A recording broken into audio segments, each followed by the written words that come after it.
Klarifikasi Grip Jaya. Pelaku pembakaran mobil polisi di Depok bukan anggota resmi, baru daftar usai bikin onar. Sekretaris Jenderal Gerakan Rakyat Indonesia Bersatu, Grip Jaya, Zulfikar menyampaikan klarifikasi terkait dengan insiden perusakan dan pembakaran mobil polisi yang terjadi di Depok, Jawa Barat, Jumat, 18 April 2025, lalu.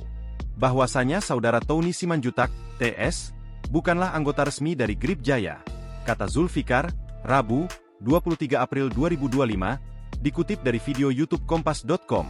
Ia lantas menjelaskan kronologi TS yang sempat berupaya menjadi bagian dari Grip. Saudara TS ini sempat mengajukan untuk masuk dalam Grip, menjadi anggota Grip, itu setelah dia melakukan tindakan pelanggaran hukum yang dia buat, katanya.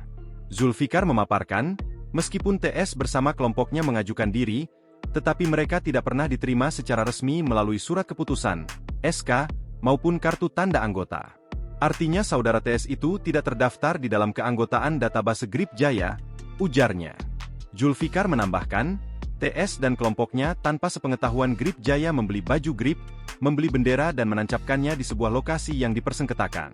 Semua itu dilakukan TS dan kelompoknya tanpa ada pemberitahuan kepada Dewan Pimpinan Daerah, DPD, Grip Jaya Jawa Barat dan tanpa ada tembusan kepada Dewan Pimpinan Pusat, DPP, Grip.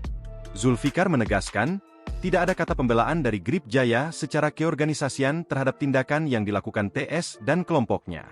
Seandainya ada di antara mereka yang ternyata adalah anggota Grip, tetap Grip Jaya tidak akan melakukan pembelaan hukum apapun, katanya. Zulfikar mengatakan, Grip Jaya mengutuk keras tindakan dan perbuatan dari TS dan kelompoknya, khususnya ketika aparat kepolisian sedang melaksanakan tugasnya. Download Tribun X sekarang, menghadirkan lokal menjadi Indonesia.